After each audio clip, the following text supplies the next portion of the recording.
In 1998, he presented to the Third International Congress on the Shroud and Torn fire and portrait, where he postulated that the shroud had been damaged by fire and converted into a portrait in the 6th century Edessa.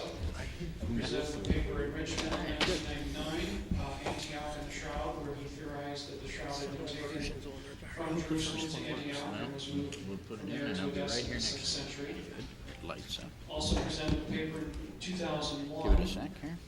in Dallas, A Conspiracy Against the Shroud, where he demonstrated that in the early part of the 20th century, the reputation of the Shroud was So I'm going to have to go through this. by two No, just use. noted Oh wait, scholars it came through already. employed Which a one? fictional transcription in a Refonted. truncated translation of the infamous Darcy memorandum in order to attack the relic's claim to authenticity. And Oh, no. James had several papers. I don't want to restart the computer. But let's just say no. See, some of these stupid things have software on them. Conferences published and also in the British Society newsletter. Okay, I would try that one if it The top one there. Thank you. Let's see what happens. Just trying to get you to install the software.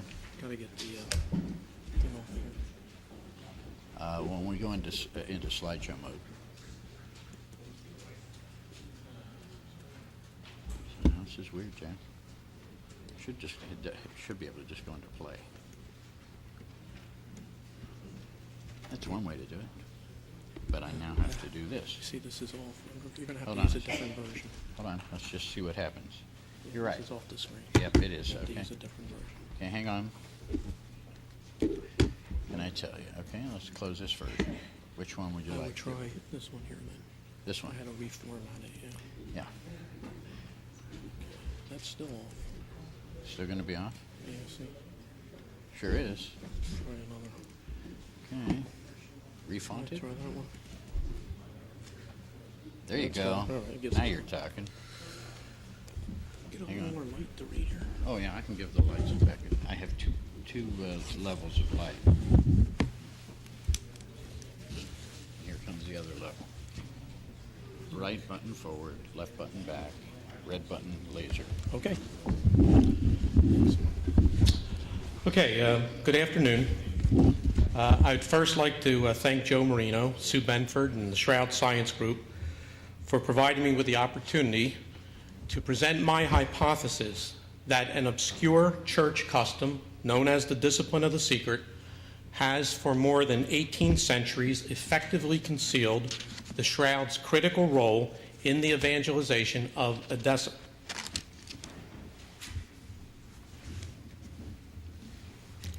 "30 years ago, Ian Wilson identified the Shroud with the image of Edessa, an icon datable to 569, and employed the Abgar legend to account for the relic's whereabouts during the half-millennium spanning its disappearance from Christ's tomb and its reappearance in 6th century Edessa, the so-called ancient missing years. The Syriac edition of that legend, which is rooted in the 3rd century, told of the disciple Addai presenting a Christ portrait to King Abgar Ukama shortly after the crucifixion. The original 4th century Greek tale recited merely that Abgar saw a miraculous vision appear on the face of Addai. These two literary allusions presently constitute the entirety of known proof, derivable from classical antiquity, that the Shroud was once present in Edessa. However, I believe that 3 additional pieces of ancient evidence can be introduced in support of that case. Several accretions to the Abgar legend developed during the Middle Ages. In about 593, Evagrius reported that the then venerated Edessan icon, not made by hands, had, some 50 years earlier, helped the city resist a siege by the Persian army.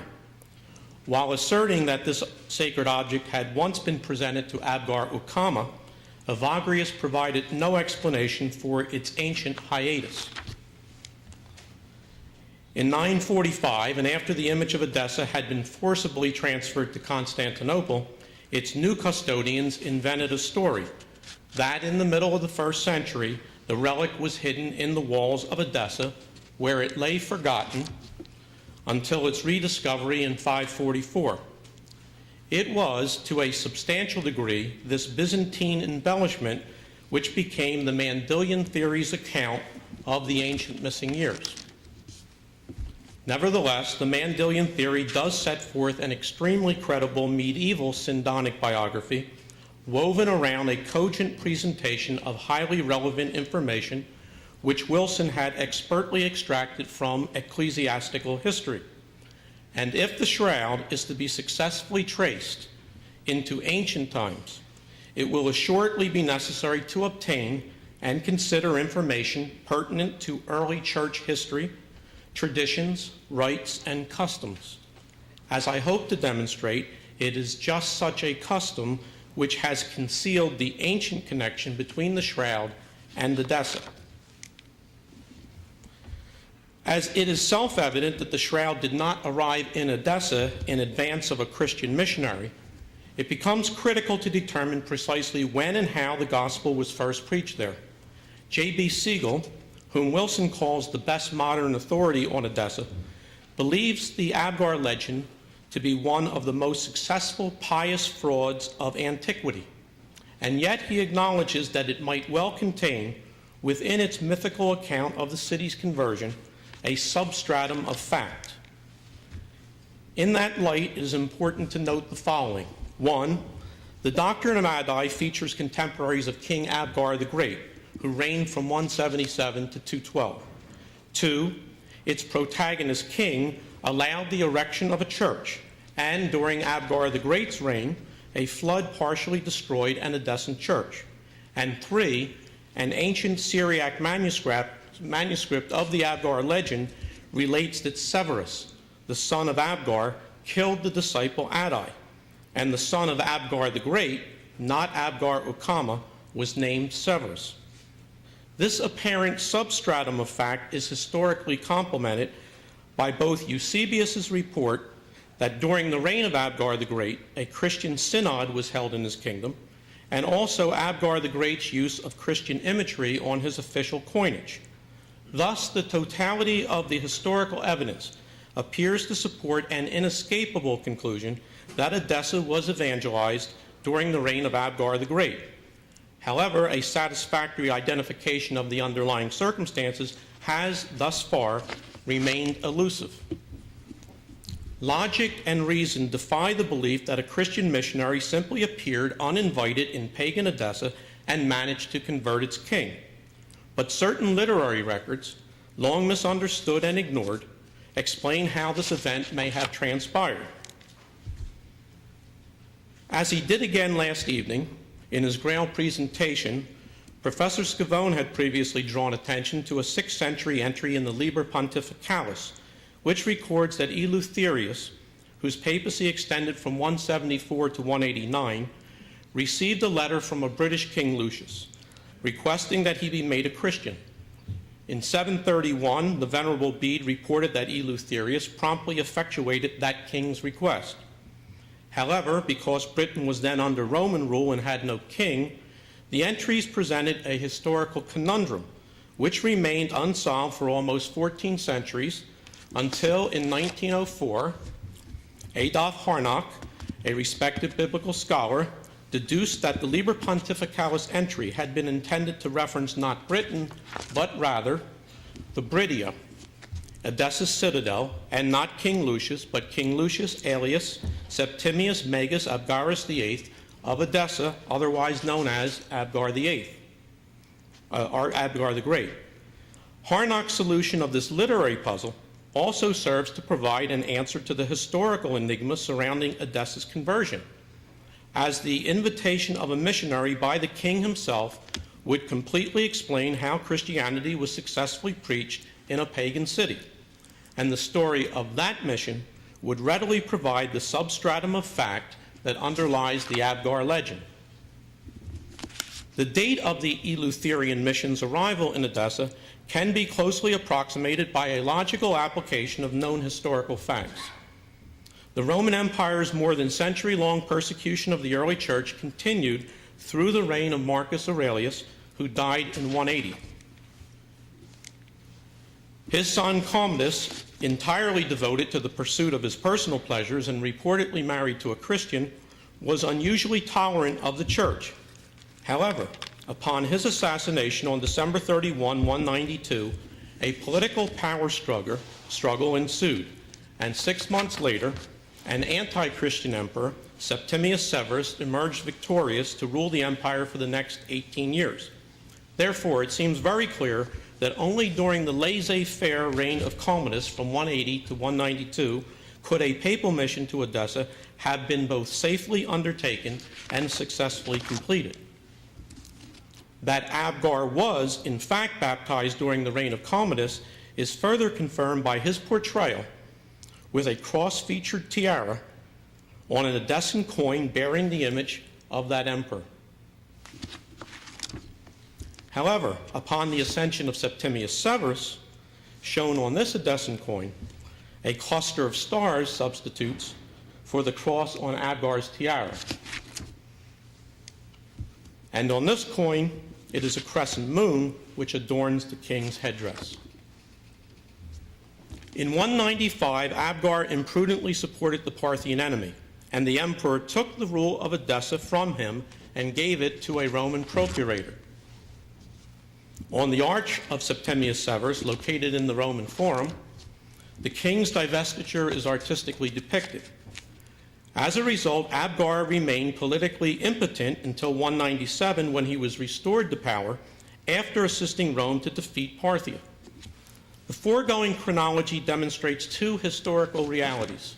One, Eleutherius, shown here, could have dispatched a papal mission to Edessa only during the reign of Commodus and prior to his own death in 189. And two, on a political level, Abgar could not have accepted baptism after Septimius Severus became emperor in 193.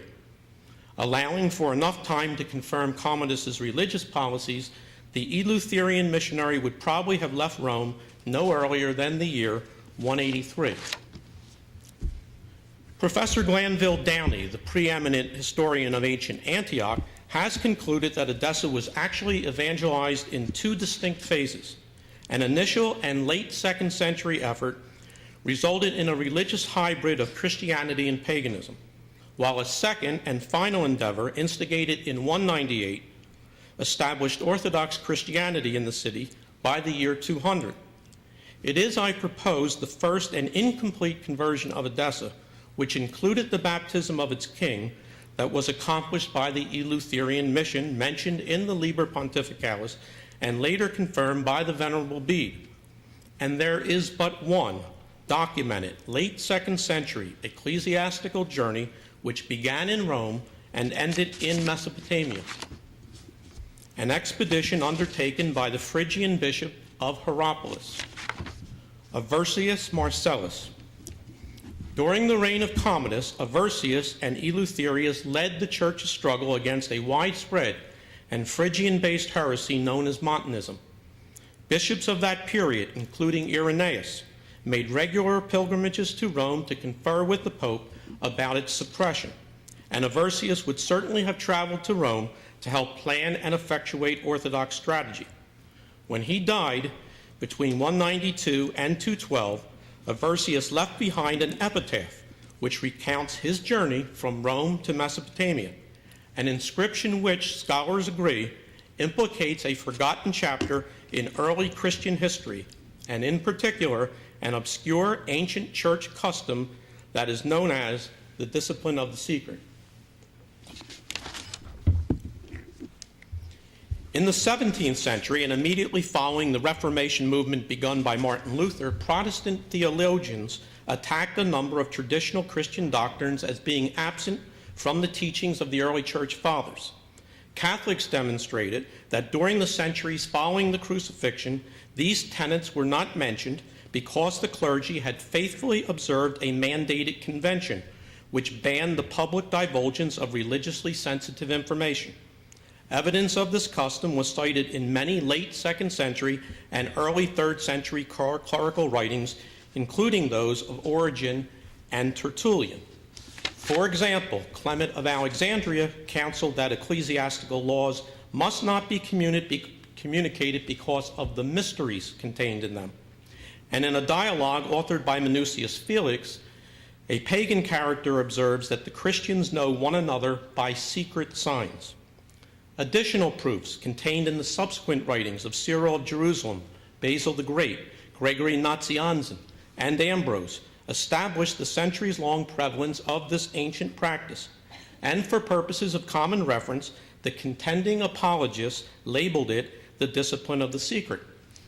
Initially, the discipline was directed only toward catechumens, but as Roman imperial persecutions intensified, it was greatly expanded to prevent pagans from obtaining any information that could be employed against the church and its faithful, and the clergy utilized coded language, metaphorical expressions, symbolic representations, and allegorical narratives in all faith-sensitive communications capable of discovery by non-believers. Christ was represented as a fish and in other cryptic forms. Bread and wine were called the symbols. Baptism was known as the seal, and certainly any allusion to a holy relic would have been similarly cloaked. Discarded in the 5th century and completely forgotten for more than a millennium thereafter, the discipline has never been taken into account in the search for the shroud's ancient history. However, by applying its precepts to 3 ancient Christian texts, I believe that the relic's previously concealed role in the evangelization of Edessa is dramatically revealed. The first such text is the epitaph of Aversius Marcellus, famously known as the inscription of Aversius. Discovered in 1883 and reliably dated to the end of the 2nd century, it is universally recognized as the queen of all ancient Christian inscriptions. Its content was reconstructed from stone fragments, now on display in the Vatican Museum, a highly fictionalized 4th century biography of Aversius, which fully quotes the then extant epitaph, and the inscription of Alexander, an imitation of the epitaph, datable to the year 216. The inscription of Aversius specifically declares itself to contain a hidden message understandable only by Christians. He that discerneth these things, every fellow believer, namely, let him pray for Aversius. And scholars concur that the epitaph is in fact written in a mystical and symbolical style according to the discipline of the secret. However, every previous translation and interpretation of this inscription has been rendered by a person completely unmindful of either the shroud's possible ancient provenance or its putative link to Edessa. In light of the modern consensus, which now dates to the same era, both the evangelization of Edessa and the epitaph's creation, this inscription must be closely re-examined, not only in accordance with the precepts of the discipline, but also in a syndonic context. Aversius first recounts that he traveled to Rome at the command of a holy shepherd, undoubtedly his longtime anti-Montanist colleague, Pope Eleutherius, and that he saw there a people bearing a shining mark, clearly a metaphorical reference to baptized Christians. He also reports seeing majesty and a golden-robed and sandaled queen, previously thought to be allusions to the emperor and the church. However, I suggest that this passage requires reconsideration in the specific context of Abgar's letter requesting baptism. Correspondence of such a sensitive nature would surely have been carried to the Pope only by the king's closest confidant, and in the Edessan royal hierarchy, that official was the Pascriba, inasmuch as Abgar's Pascriba was his father-in-law Manu. Interpretation of this passage may be warranted. As Siegel has observed, a remarkably clear picture of women's dress at Edessa is obtainable from mosaics and sculptures of that period. For example, in the family portrait mosaic, the woman on the right wears a long golden robe over a green tunic. In the tripod mosaic, the woman on the right wears a golden tunic covered by a tan robe. And in the funerary couch mosaic, the seated woman on the right wears an exquisite golden robe over a red tunic. Other mosaics and sculptures from the same period portray Edessan women wearing golden bracelets, clasps, and necklaces. Perhaps then it would be more than idle speculation to suggest that Abgar's wife, Queen Shalmath, accompanied her father to Rome, and that it is she to whom Aversius refers as the majesty which he contemplated there, and the queen, golden-robed and golden sandal, whom he saw. Upon departing Rome, Aversius traveled to Syria, as the succeeding portion of the inscription reads, "And I saw the land of Syria and all its cities. Nisibis I saw when I passed over Euphrates." This passage confirms that Aversius visited both Antioch and Edessa, for in the late 2nd century, Antioch was Syria's capital and the third most important city in the entire Roman Empire, and Edessa was considered the chief city in the eastern part of Syria. The fastest, safest, and most frequently traveled Syrian route to Nisibis was the Silk Road, which ran from Antioch and directly past Edessa. And it is unthinkable that Aversius would have bypassed this beautiful and important city on his way to Mesopotamia.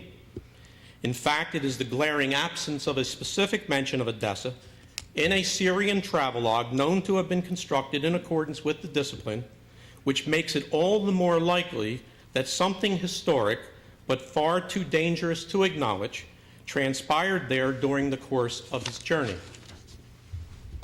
The doctrine of Addai relates that Palut, Addai's disciple, assumed leadership of the Edessan church, and history records that in 198, Bishop Serapion of Antioch delegated the cleric Palut to establish Orthodox Christianity in Edessa. 2 years later, Palut was consecrated the city's first bishop, and for many years after his death, Edessan Christians were called Palutians. The succeeding passage of the epitaph states, "But everywhere I had brethren, I had Paul." Considering Palut's identification as Edessa's bishop in the Abgar legend, his known historical role in the late 2nd century conversion of Edessa, and Aversius's use of metaphorical language throughout the inscription, this verse may merit the following interpretation: Palut was my companion on my journey through Syria.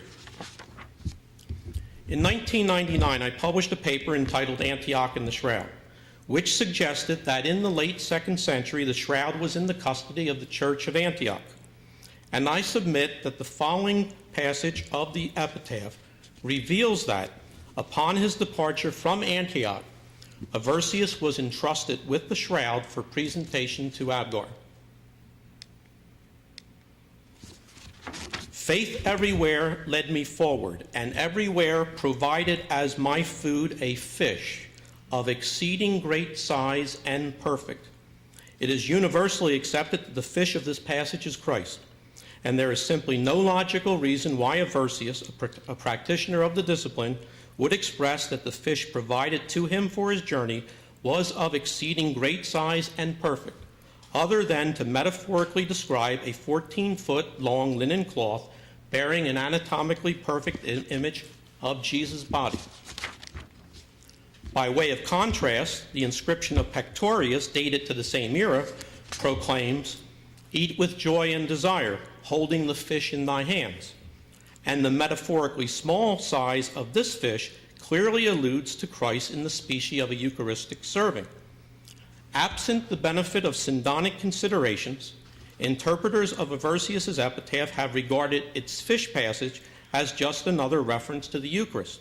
However, a communion serving would simply not be described as being of exceeding great size, and such an allusion would be redundant inasmuch as the symbols of bread and wine are specifically and separately mentioned at the conclusion of the same passage.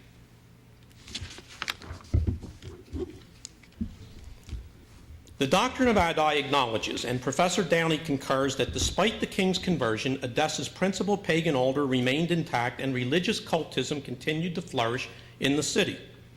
Under such circumstances, the shroud could not be left in Edessa, and would surely have been returned by Palut to the safety and security of Antioch. Aversius traveled on to Nisibis before returning to Hierapolis to dictate his epitaph.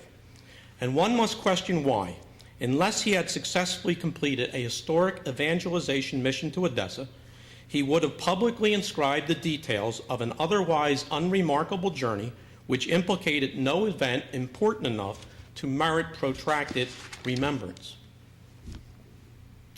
Given the anti-Christian policies of Septimius Severus, no one could take credit or acknowledge responsibility for the evangelization of Edessa and the baptism of its ruler. By about 201, any such admission would have become fatal under a new imperial edict which specifically prohibited conversions to Christianity. So just how was this dilemma to be resolved?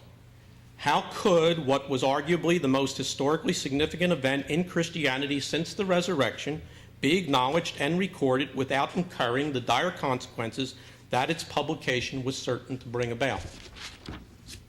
According to Siegel, the official account of Edessa's evangelization, like all other portions of the Edessan archives, was authored by the king's scribe.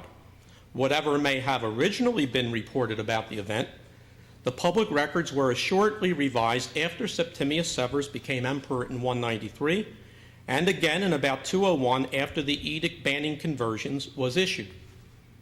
By that time, Orthodox Edessan Christianity was firmly in place, and if the participants in the king's baptism were to remain safe, the royal scribe would have to convey the story of the city's evangelization pursuant to the precepts of the discipline. Although the official archive of Edessa has not survived time, its account of Edessa's conversion was faithfully copied sometime during the 3rd century into the ancient Christian text known as the Doctrine of Addai, a work which specifically acknowledges the city's public records to be the source of its patently allegorical narrative.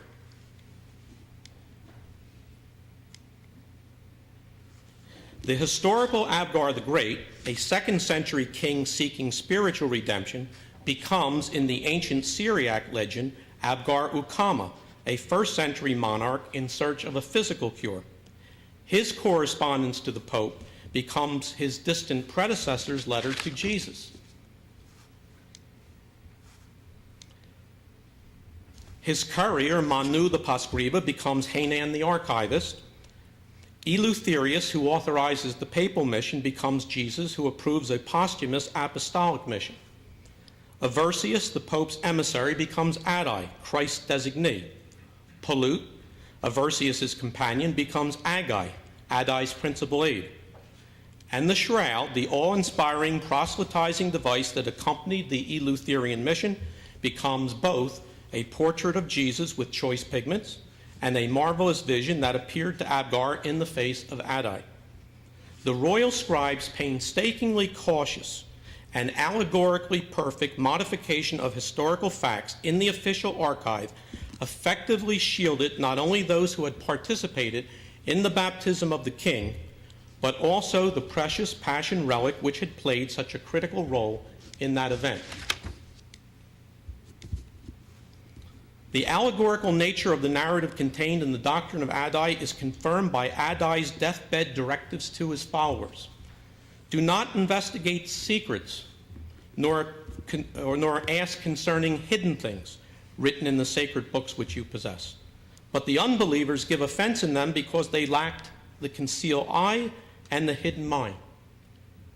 In doing so, the story's Aversius figure emphatically proclaims the Syriac Abgar legend to be a product of the discipline, just as the real Aversius proclaimed his epitaph to be a product of that same ancient church custom. The 3rd Christian text of classical antiquity, which metaphorically establishes the Shroud's presence in Edessa at the turn of the 3rd century, is a Syriac poem best known as the Hymn of the Pearl. It is datable to the early part of the 3rd century and was written no later than the year 224. Of obvious Gnostic Christian origin, its promotion of certain heretical tenets establishes it as a Bardesanus work, which was, in all likelihood, composed by or at the direction of Bardesan himself. Bardesan, a Gnostic Christian, philosopher and composer, was noble-born and, according to tradition, attended school with the young Abgar the Great. Siegel notes that certainly he frequented the court of Edessa, and the Doctrine of Addai relates that the portrait of Jesus was placed in one of Abgar's palaces. As the king's lifelong friend and a frequent visitor to his royal court, Bardyson would certainly have viewed the portrait, and he is no doubt the source of the metaphorical allusions to it that appear in the Hymn of the Pearl. This poem is patently crafted in accordance with the precepts of the discipline, and a certain significance must also be attached to the fact that it was interpolated into the early 3rd century Acts of Thomas, the very apostle who, in the Abgar legend, dispatches Adai to Edessa. As with the inscription of Abercius, the entirety of the Hymn of the Pearl has never been considered in a syndonic context.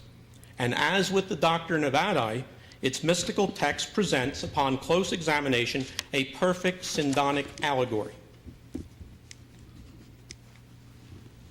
The protagonist prince, the son of the king, represents Jesus, the Son of God, and his robe represents Christ's burial cloth. At the beginning of the poem, the robe is as imageless as the new linen purchased by Joseph of Arimathea is clean. The mission assigned to the prince by his father, wresting a pearl from the hold of a serpent, represents the mission entrusted to Christ by his heavenly Father, the redemption of humanity from the hold of Satan. At the end of the poem, and only after his mission has been successfully completed, can the prince see his robe in an entirely different light. On a sudden, as I faced it, the garment seemed to me like a mirror of myself. I saw it all in my whole self. Moreover, I faced my whole self in facing it. For we were two in distinction, and yet one in one likeness. And the image of the King of Kings was depicted in full all over it. It is entirely clear that the post-mission appearance of a mirrored image of the prince upon his previously imageless robe represents the post-crucifixion appearance of a mirrored image of Christ upon his burial cloth.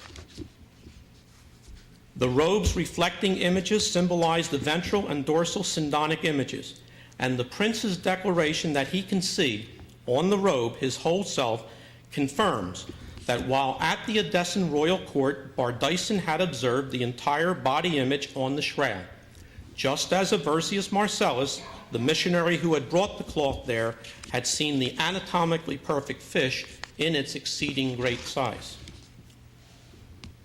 More than a century before the Hymn of the Pearl was written, the book of Revelations referred to Jesus as the King of Kings and the Lord of Lords, and the poem's pronounced depiction of the King of Kings in full and all over the prince's robe is an exact and precise replication of the shroud's portrayal of Christ's entire tortured and crucified body. In conclusion, I would submit that the shroud's presence in ancient Edessa is historically corroborated by 1, medieval textual evidence in the Liber Pontificalis, which reports King Abgar the Great's request that Pope Eleutherius send an evangelization mission to Edessa. 2, medieval textual evidence in Bede's church history, which confirms that Eleutherius promptly effectuated that request.